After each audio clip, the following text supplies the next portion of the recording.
Mi padre. Durante todo el fin del último siglo y en los primeros años de este, mi padre había ganado gran popularidad como ashoj, es decir, como narrador y poeta.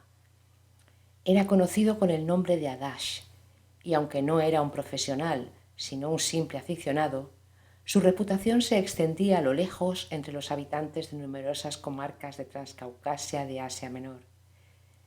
El nombre de ashoj designa en todos esos lugares, en Asia y en la península de los Balcanes, a los bardos locales que componen, recitan o cantan poemas, canciones, leyendas, cuentos populares e historias de toda clase.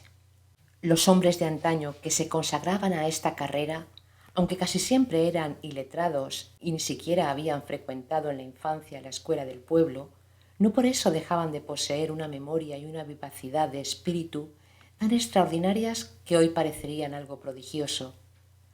No sólo se sabían de memoria innumerables relatos y poemas, a veces muy largos, y cantaban las melodías más variadas, sino que también se dedicaban, según su inspiración subjetiva, a improvisaciones sobre temas conocidos, sabiendo con sorprendente rapidez cambiar de compás en el momento debido y encontrar la rima.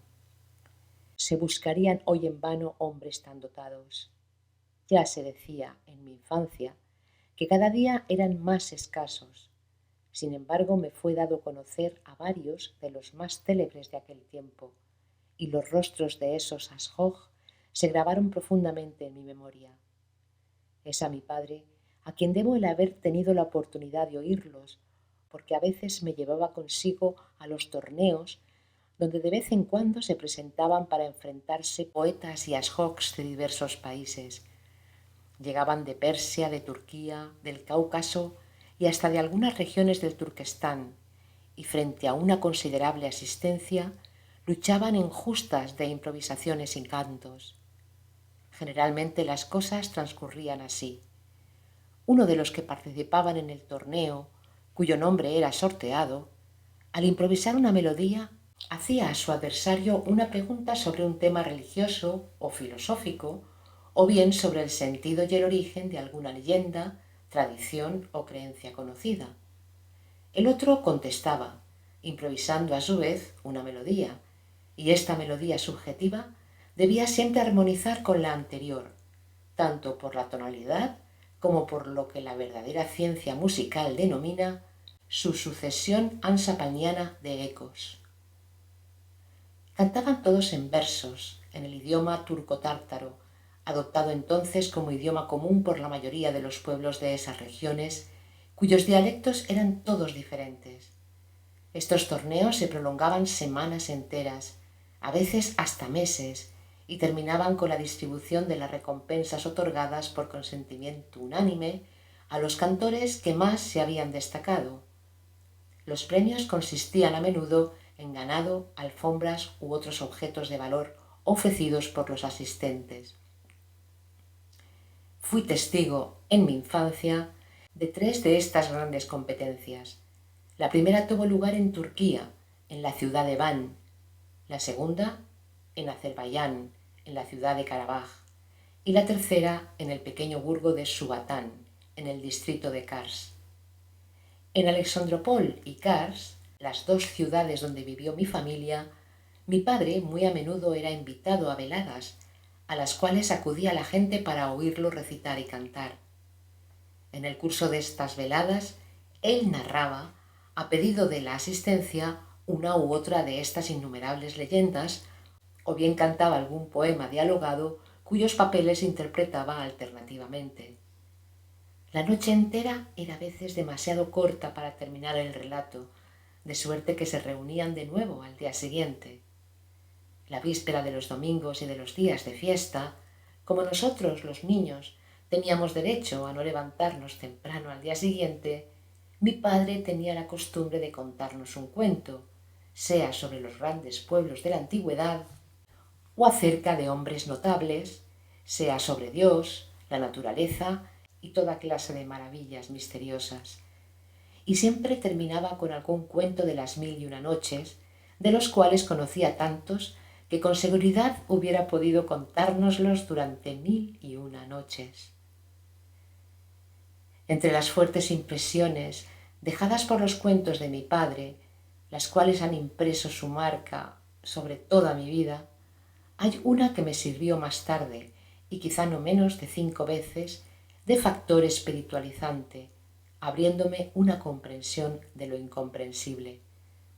Esta fuerte impresión, que más tarde me serviría de factor espiritualizante, cristalizó en mí un día que mi padre nos había cantado y narrado la leyenda del diluvio de antes del diluvio, y que una discusión había estallado al respecto entre él y uno de sus amigos.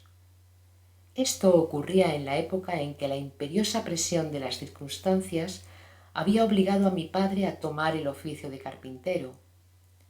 Dicho amigo venía a menudo a visitarlo en su taller, y los dos hombres pasaban a veces la noche entera tratando de descifrar el sentido de antiguas leyendas y proverbios. Este amigo de mi padre era, por cierto, el arcipreste de la Catedral Militar de Kars, el padre Borsch, el hombre que pronto llegaría a ser mi primer maestro, el creador y autor de mi individualidad actual, dicho en otra forma, la tercera faz de mi Dios interior. En la noche de la discusión me hallaba yo en mi taller, como también mi tío, que había venido de una aldea vecina donde poseía grandes huertos y viñedos. Estábamos tranquilamente sentados en un rincón, mi tío y yo, sobre suaves virutas, escuchando a mi padre que cantaba esa noche la leyenda del héroe de Babilonia, Gilgamesh, y nos explicaba su significado. La discusión empezó cuando él terminó el canto 21 de esta leyenda, en el cual un tal Utnapishtim cuenta a Gilgamesh la destrucción por las aguas de la tierra de Shuruppak. Después de una pausa para llenar su pipa, mi padre dijo que esta leyenda remontaba, según él, a los sumerios, pueblo aún más antiguo que los babilonios, leyenda que con seguridad estaba en la fuente del relato del diluvio en la Biblia de los hebreos y en el origen del concepto cristiano del mundo. Solo los nombres fueron cambiados, como también algunos detalles de los distintos lugares. El padre Borsch opuso inmediatamente algunas objeciones, con el apoyo de numerosos datos contrarios, y la discusión no tardó en acalorarse, hasta el punto de olvidar mandarme a la cama, como siempre lo hacían en casos parecidos. Estábamos tan interesados por esta controversia, mi tío y yo, que permanecimos sin movernos sobre las virutas hasta la hora en que, por despuntar el alba, mi padre y su amigo pusieron fin a su discusión y se separaron. Ese canto 21 fue tantas veces repetido esa noche que se me grabó en la memoria para toda mi vida. Decía así: yo te revelaré, Gilgamesh, un triste misterio de los dioses, cómo se reunieron un día para decidir inundar la tierra de Shuruppak. Ella, de ojos claros, sin decirle nada a Anu, su padre, ni al Señor, el gran Enlil, ni al que esparce la felicidad, Nemuru, ni siquiera al príncipe del mundo subterráneo, Enua. Llamó junto a sí a su hijo Ubaretut y le dijo: hijo, construye una nave con tus manos, lleva contigo a tus allegados, y los cuadrúpedos y las aves de tu preferencia, porque los dioses han decidido irrevocablemente inundar la tierra de Shuruppak. Esta discusión sobre un tema tal entre estos dos hombres que habían vivido de manera relativamente normal hasta avanzada edad, gracias a los datos depositados en mí durante mi infancia por las fuertes impresiones que recibí de ella, produjo resultados bienhechores para la formación de mi individualidad. Por otra parte, no tuve conciencia de ello sino muy recientemente, justo antes de la Guerra Mundial.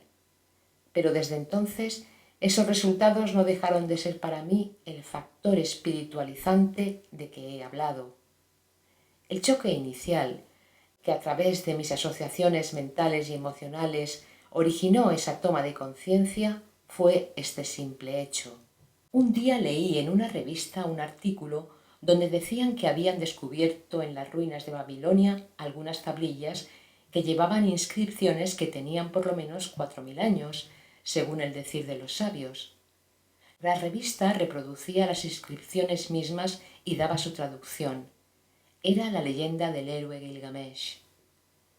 Cuando comprendí que se trataba de esta misma leyenda que tantas veces había oído contar a mi padre en mi infancia, y sobre todo cuando hallé en ese texto, en una forma casi idéntica a la del relato de mi padre, ese famoso canto 21, me sentí arrebatado por un fuerte sobrecogimiento interior, como si en adelante mi destino dependiera de ello.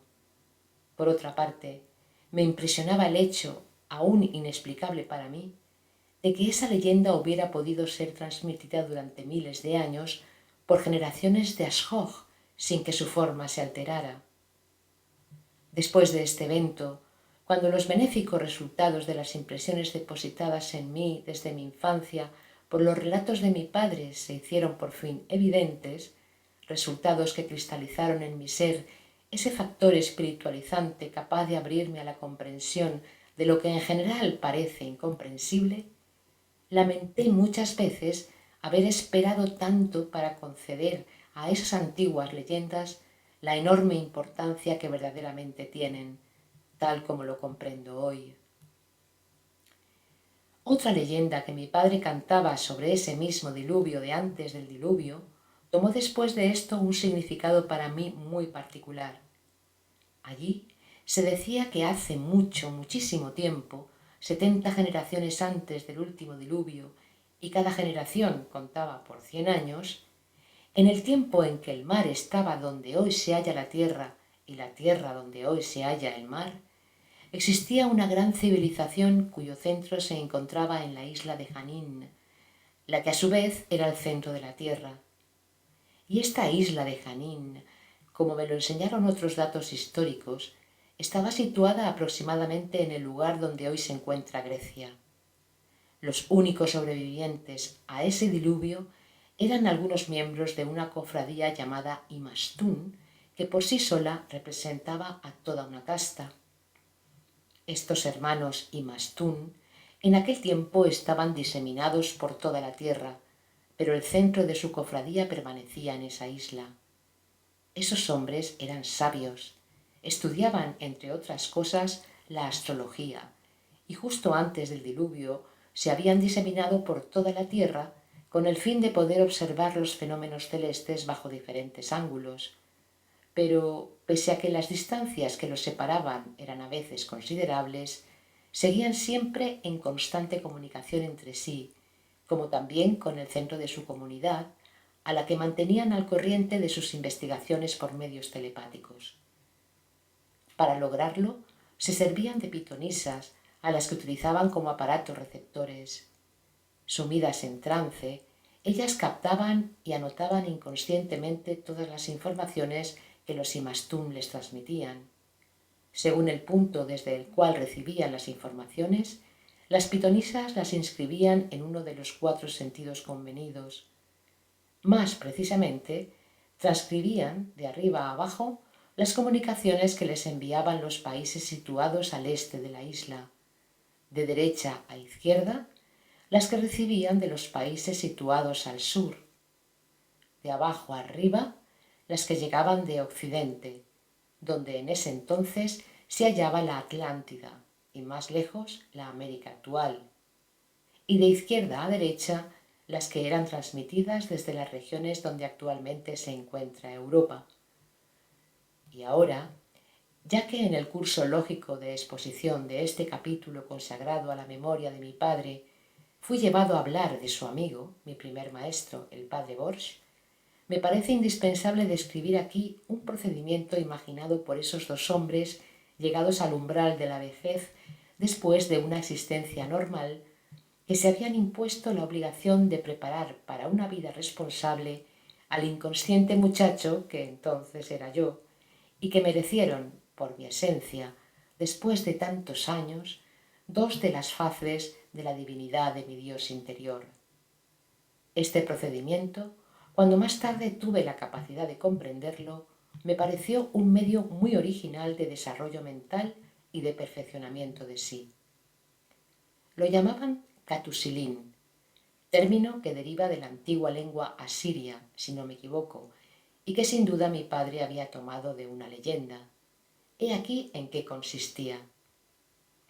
Uno de ellos hacía bruscamente al otro una pregunta, primera vista por completo fuera de lugar. El otro, sin darse prisa, daba con la mayor calma y gran serenidad una respuesta lógica y plausible. Por ejemplo, una noche en que yo estaba en el taller, mi futuro maestro entró de pronto y, sin tomarse ni siquiera el tiempo de sentarse, preguntó a mi padre: ¿Dónde está Dios en este momento? Mi padre le contestó con gravedad: Dios está en este momento en Sharikamish. Sharikamish es una región arbolada, situada en la frontera de la antigua Rusia y de Turquía, famosa en toda Transcaucasia y Asia Menor por la extraordinaria altura de sus pinos. Y el viejo sacerdote preguntó: ¿Pues qué hace Dios allá? Y contestó mi padre que Dios construía allí unas escaleras dobles en cuya cúspide había puesto la felicidad, con el fin de que individuos y naciones enteras pudieran subir y bajar por esas escaleras. Preguntas y respuestas se sucedían en esta forma, con un tono comedido y tranquilo, como si uno de ellos hubiese preguntado: ¿Cuánto valen las patatas hoy? Y el otro contestado: Este año la cosecha fue mala. Solo más tarde comprendí la riqueza de pensamiento que se ocultaba bajo tales diálogos. Muy a menudo tenían conversaciones de este tipo, a tal punto que un extraño los hubiera tomado seguramente por viejos chochos o pobres locos en libertad, cuyo lugar normal hubiera sido el asilo. Muchas preguntas y respuestas que en aquel entonces me parecían sin sentido, luego tomaron para mí profundo significado, cuando problemas del mismo orden se me plantearon, y sólo entonces comprendí la enorme importancia que tenían para los dos ancianos. Mi padre tenía un concepto claro, sencillo y perfectamente definido de la finalidad de la vida humana. Me decía, a menudo en mi juventud, que la aspiración fundamental de todo hombre debía ser conquistar su libertad interior y preparar de ese modo una dichosa vejez. Según él, esa meta tenía un carácter tan imperioso y tan indispensable que cada cual debía comprenderlo sin buscarle 5 patas al gato, mas para alcanzarla el hombre debía adquirir desde la infancia hasta la edad de 18 años unos datos que le permitieran obedecer sin desfallecimiento los 4 mandatos siguientes. El primero, amar a sus padres. El segundo, conservar su pureza sexual. El tercero, manifestar igual cortesía a todos, ricos o pobres, amigos o enemigos, poderosos o esclavos, sea cual fuere la religión a la que pertenezcan, pero seguir siendo libre interiormente y nunca dar demasiada confianza a nada ni a nadie. Y el cuarto, amar al trabajo por el trabajo mismo y no por la ganancia. Mi padre, que me quería muy particularmente porque era su primogénito, ejerció sobre mí una gran influencia. Muy dentro de mí, lo consideraba menos como un padre que como un hermano mayor. Las frecuentes conversaciones que tenía conmigo, como también sus extraordinarios relatos, favorecieron en mi esencia el surgimiento de imágenes poéticas y la aspiración a un elevado ideal. Mi padre era de origen griego. Sus antepasados habían vivido en Bizancio y se exilaron poco a poco después de la toma de Constantinopla por los turcos para escapar a sus persecuciones. Primero emigraron al corazón de Turquía.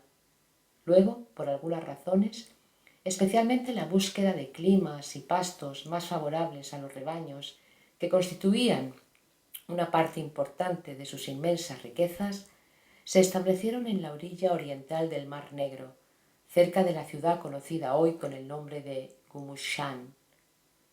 Más tarde aún, poco antes de la última gran guerra ruso-turca, la renovación de las persecuciones obligaron a mi familia a pasar a Georgia. Allá Mi padre se separó de sus dos hermanos para ir a Armenia, donde se estableció en la ciudad de Alexandropol, que acababa de perder su nombre turco, Gumri. En el reparto de la herencia, mi padre recibió una parte que en esa época representaba una riqueza considerable y consistía, entre otras cosas, en innumerables rebaños. 1 o 2 años después, se arruinaría por completo a consecuencia de una de esas calamidades que en nada dependen de los hombres, y esto ocurrió en las siguientes circunstancias. Poco después de establecerse en Armenia, con toda su familia, sus pastores y sus rebaños, a mi padre, por ser el más rico propietario de ganado, las familias pobres de la región le habían confiado, según la costumbre, el cuidado de sus animales de cuernos y otros animales domésticos. Él, en cambio, debía entregarles en la estación cierta cantidad de mantequilla y de queso. Pero en el preciso momento en que sus rebaños aumentaban así de miles de cabezas, una epidemia de peste, venida de Asia, se difundió por toda Transcaucasia. La epidemia era tan violenta que en el lapso de 2 meses casi todos los animales perecieron, salvo algunos que sobrevivieron y que quedaron, como se dice, en puro pellejo y huesos. Como mi padre, al aceptar esos animales, también había aceptado, de acuerdo con las costumbres, garantizarlos contra todo riesgo, hasta el rapto por los lobos, cosa que ocurría a menudo, perdió en esa catástrofe no solo sus propios rebaños, sino que se vio obligado a vender casi todos sus demás bienes para indemnizar a los dueños de los animales perdidos. Mi padre, de hombre rico que era, de la noche a la mañana se vio convertido en pobre. Nuestra familia se componía entonces de 6 personas: mi padre, mi madre, mi abuela, que quería terminar su vida junto a su hijo más joven, y 3 niños, mi hermano, mi hermana y yo. Era yo el hijo mayor. Debía tener alrededor de 7 años. Desde entonces, privado de toda su fortuna, mi padre se vio obligado a emprender un nuevo negocio, ya que sostener una familia como la nuestra, muy mimada hasta entonces, costaba muy caro. Reunió entonces todo cuanto quedaba de una casa cuyo tren de vida había sido de los más amplios y empezó abriendo un depósito de madera al que anexó, como se acostumbra allí, un taller de carpintería para la fabricación de objetos de toda clase. Pero desde el primer año fue un fracaso, porque mi padre, que jamás en su vida había comerciado y carecía por completo de experiencia, tuvo que liquidar su depósito y limitarse a su taller, especializándose en los pequeños artículos de madera. Habían pasado 4 años desde el primer desastre sufrido por mi padre. Seguíamos viviendo en Alexandropol. Pero mientras tanto, la famosa ciudad de Kars había caído en manos de los rusos, que emprendían activamente su reconstrucción. Por lo tanto, se abrían allí interesantes perspectivas, y a mi tío, ya establecido en esa ciudad, no le costó mucho convencer a mi padre de trasladar allí su taller. Mi padre partió primero solo y luego regresó para buscar a toda su familia. En los últimos años, ésta había aumentado con 3 aparatos cósmicos para la transformación del alimento, bajo los rasgos de mis 3 hermanas menores, en verdad encantadoras en ese entonces. En cuanto nos establecimos en Kars, mi padre me envió a la escuela griega, pero muy pronto se las arregló para hacerme entrar al colegio ruso.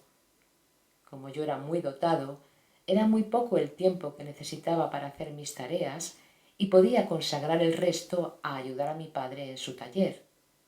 Muy pronto hasta empecé a tener mi propia clientela, reclutada primero entre mis camaradas de clase, para quienes fabricaba diversos objetos como fusiles, plumeros, etc. Poco a poco pasé a un trabajo más serio. Iba a domicilio a hacer toda clase de pequeñas reparaciones. Y aunque era solo un niño, recuerdo la vida de nuestra familia hasta en sus menores detalles, y en ese cuadro resalta toda la grandeza de la serenidad y del desapego que conservaba mi padre, en todas sus manifestaciones, frente a las desgracias que se abatían sobre él. Puedo decirlo ahora con toda certeza, a despecho de la lucha encarnizada que llevaba contra todas las dificultades que se derramaban sobre él como de un cuerno de la abundancia, nunca dejó de tener, en todas las circunstancias difíciles de su vida, el alma de un verdadero poeta. Tal es, según mi parecer, la razón por la cual reinaba en nuestra familia, hasta en los momentos en que todo nos faltaba, una extraordinaria atmósfera de concordia, de amor y de deseo de ayudarnos los unos a los otros. Gracias a su innata facultad de inspirarse en los menores detalles de la vida, él era para todos nosotros, hasta en los momentos más angustiosos de nuestra existencia común, una fuente de valor, y al comunicarnos su libre despreocupación, suscitaba en nosotros el impulso de felicidad al cual aludí. Ya que hablo de mi padre, no puedo pasar en silencio su manera de encarar lo que se llama la cuestión del más allá. Tenía a ese respecto un concepto muy particular y, como siempre, muy sencillo. Recuerdo, la última vez que fui a verlo, haberle hecho una de esas preguntas típicas con cuya ayuda seguía yo desde hacía 30 años una especie de encuesta acerca de las personas notables que encontraba y que habían adquirido en sí mismas ciertos datos propios para atraer la atención consciente de los demás. Le pedí, con las precauciones previas de que siempre me valía en semejantes casos, que me dijera sencillamente y sin filosofar qué opinión se había forjado en el curso de su vida sobre esta cuestión. ¿Tiene el hombre un alma? ¿Y será esa alma inmortal? ¿Cómo decírtelo?, contestó. El alma que la gente atribuye al hombre y que, según pretenden, después de la muerte prosigue una existencia independiente y transmigra, en ella no creo. Y, sin embargo, algo se constituye en el hombre en el curso de su vida. Sobre este particular no tengo ninguna duda. Me lo explicó así. El hombre nace con una propiedad gracias a la cual ciertas experiencias elaboran en él, en el curso de su vida, una sustancia definida, y a partir de esa sustancia se forma poco a poco este algo capaz de adquirir una vida casi independiente del cuerpo físico. Después de la muerte, ese algo no se descompone al mismo tiempo que el cuerpo físico, sino más tarde, en cuanto se haya separado de dicho cuerpo. A pesar de que este algo está formado con los mismos elementos que el cuerpo físico, su materia es mucho más sutil y posee, según parece, una sensibilidad mucho mayor a toda clase de percepciones.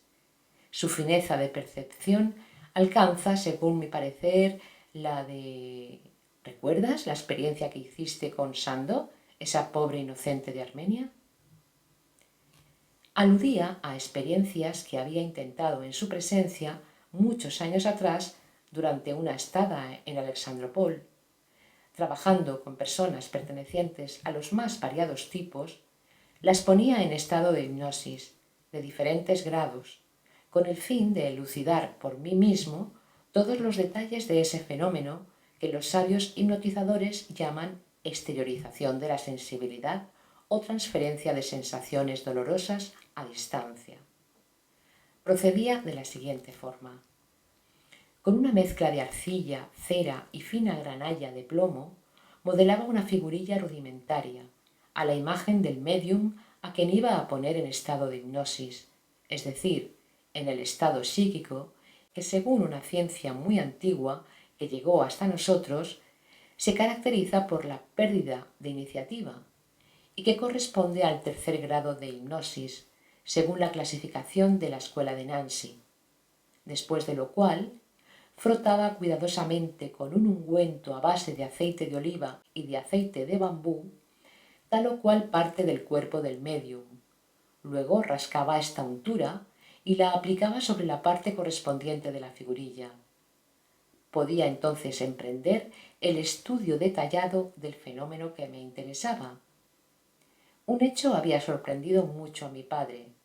Si tocaba yo con una aguja las partes aceitadas de la figurilla, las mismas partes se estremecían inmediatamente en el médium, y si la hundía con más fuerza, una gota de sangre aparecía exactamente en el punto correspondiente. Pero lo que más lo había sorprendido era que el médium, vuelto al estado de vigilia, no recordaba nunca nada y afirmaba no haber sentido nada en absoluto. Por eso mi padre, que había sido testigo de esa experiencia, se refería ahora a ella al decirme: pues bien, de la misma manera, ese algo reacciona a ciertas acciones circundantes y queda sometido a su influencia, tanto antes como después de la muerte del hombre, hasta el momento de su desintegración. Como ya lo he dicho, mi padre utilizaba conmigo, con vistas a mi educación, lo que llamaré persecuciones sistemáticas. Una de esas persecuciones sistemáticas que más me marcaron y cuyo indiscutible efecto benéfico más tarde sentiría vivamente, efecto que no dejaron de observar los que establecieron relaciones conmigo en el curso de mis expediciones en busca de la verdad en las regiones más desiertas del globo, estribaba en que durante mi infancia, es decir, en ese periodo en que se constituye en el hombre los datos para los impulsos de que dispondrá en el curso de su vida responsable, mi padre, en todas las ocasiones propicias, tomaba las medidas necesarias para que se establecieran en mí, en lugar de esos factores de impulsos que se llaman aversión, asco, repugnancia, poltronería, pusilanimidad y otros, los datos correspondientes a una actitud de indiferencia hacia todo cuanto engendra habitualmente tales impulsos. Recuerdo muy bien cómo, con esta intención, introducía furtivamente en mi cama una rana, una lombriz, un ratón o cualquier otro animal capaz de provocar uno de estos impulsos, o me obligaba a agarrar serpientes no venenosas y hasta jugar con ellas. Entre todas estas persecuciones sistemáticas, había una que angustiaba particularmente a los que me rodeaban, a mi madre, mi tío y mi tía y nuestros viejos pastores. Consistía en hacerme salir todas las mañanas muy temprano de la cama, a la hora en que el sueño de los niños es aún tan suave, para ir a la fuente a rociarme con agua helada y luego correr desnudo. Si trataba de oponerle la menor resistencia, nunca cedía, y a pesar de ser muy bueno y quererme mucho, no vacilaba en castigarme implacablemente. Cuántas veces después recordé esos momentos para darle las gracias con todo mi ser por lo que había hecho por mí. De otra manera, nunca hubiera podido vencer las innumerables dificultades de mis viajes. Llevaba una vida de meticulosa regularidad y en este punto se mostraba por entero implacable consigo mismo. Daré sobre este particular un solo ejemplo. Como él se había impuesto como regla acostarse temprano, con el fin de emprender desde el alba la realización de lo decidido la víspera, ni siquiera en la noche del matrimonio de su propia hija hizo una excepción a este hábito. Vi a mi padre por última vez en 1916. Tenía entonces 82 años y aún estaba lleno de salud y vigor. Apenas se descubrían en su barba las primeras canas. Murió un año más tarde, pero no de muerte natural. Este trágico suceso, tan doloroso para cuantos lo conocieron y sobre todo para mí, se produjo en la última gran psicosis periódica de los hombres. Cuando los turcos atacaron a Alexandrópol y nuestra familia tuvo que huir, él no quiso dejar su casa a merced de la suerte y lo hirieron cuando intentaba salvar el bien familiar. Murió poco después y fue enterrado por los ancianos que habían quedado en la ciudad. Todas las notas manuscritas dejadas por mi padre, todos los textos de leyendas y cantos que habían sido tomados a su dictado, los que, según mi parecer, hubieran constituido su más bello memorial, se perdieron para desgracia de todo hombre capaz de pensar, cuando los repetidos saqueos de nuestra casa. Sin embargo, no es imposible que por milagro se hayan conservado entre las cosas que dejé en Moscú algunos centenares de cantos registrados sobre rollos. Para todos aquellos que aún saben apreciar el antiguo folclore, sería una gran desdicha si esos registros no fueran hallados. A fin de que aparezca mejor a la mirada interior del lector la individualidad de mi padre y su forma de inteligencia, anotaré aquí algunas de las muchas sentencias subjetivas con las que gustaba sazonar las conversaciones. A este respecto, hallo interesante subrayar un hecho que, por otra parte, no fui el único en observar. Cada vez que empleaba una de esas sentencias en la conversación, a todos sus interlocutores les parecía que caía en el momento oportuno y que no se hubiera podido decirlo mejor. Por el contrario, si alguna otra persona intentaba emplearlas, sonaban a falso o parecían simples absurdos. He aquí algunas. 1. Sin sal no hay azúcar. 2. Las cenizas son hijas del fuego. 3. La sotana está allí para ocultar al imbécil. 4. Él es bajo porque tú te hallas arriba. 5. Si el cura va a la derecha, el maestro de escuela tiene que ir a la izquierda. 6. Si el hombre es cobarde, es prueba de que es capaz de voluntad. 7. Lo que sacia al hombre no es la cantidad de alimento, sino la ausencia de avidez. 8. Solo la verdad tiene el poder de apaciguar la conciencia. 9. Sin el elefante y sin el caballo, hasta el asno sería un señor. 10. En la oscuridad, el piojo es peor que un tigre. 11. Si yo está presente en mí, ya no cuentan más ni Dios ni el diablo. 12. Una vez que lo has puesto al hombro, no hay nada más liviano en el mundo. 13. La imagen del infierno, un zapato de charol. 14. Una verdadera miseria en la tierra, las artimañas de las mujeres. 15.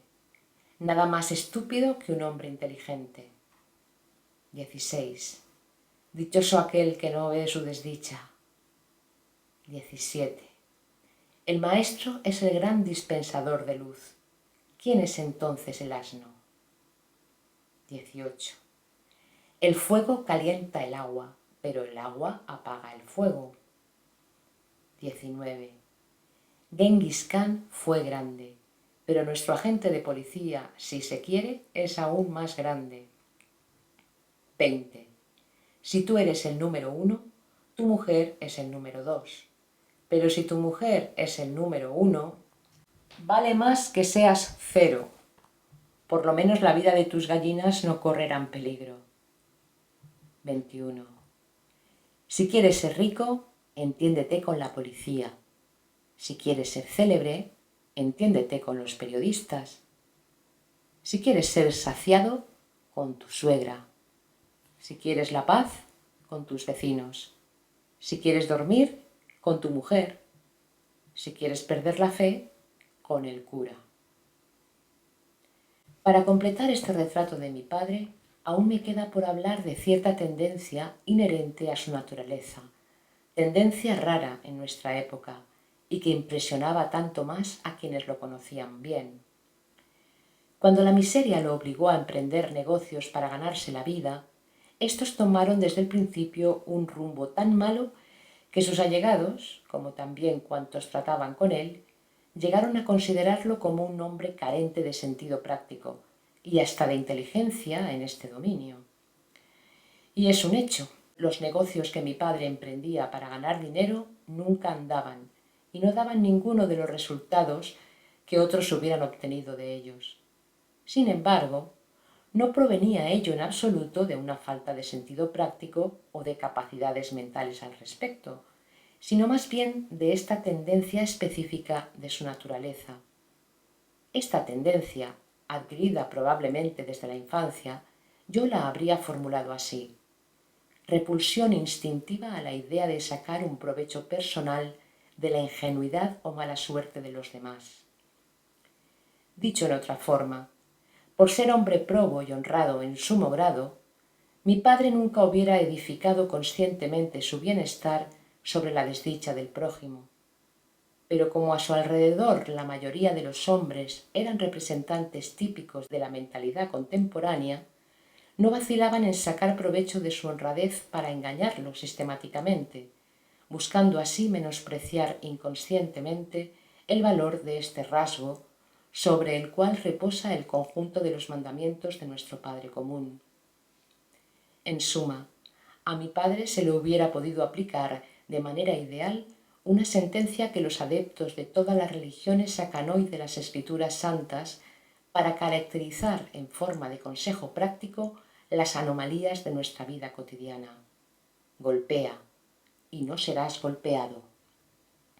Pero si no golpeas, todos te apalearán como a la cabra de Sidón. Aunque a menudo le sucedía hallarse mezclado en acontecimientos que escapaban al poder de los hombres y acarrean a la humanidad entera toda suerte de calamidades, pese a que tenía que sufrir casi siempre de parte de la gente que lo rodeaba manifestaciones sucias que recordaban asombrosamente las del chacal, nunca se desalentaba y sin identificarse con nada permanecía interiormente libre y siempre seguía siendo el mismo. El hecho de que su vida exterior estuviera libre de todo cuanto quienes lo rodeaban consideraban como riquezas, no lo alteraba de ningún modo. Estaba pronto a aceptarlo todo, a condición de que no faltase el pan y que gozara en paz de las horas que consagraba a la meditación. Lo que más le disgustaba era que lo molestaran de noche, cuando se sentaba fuera para mirar las estrellas. En cuanto a mí, solo puedo decir hoy que deseo con todo mi ser llegar a ser tal como lo conocí en la vejez.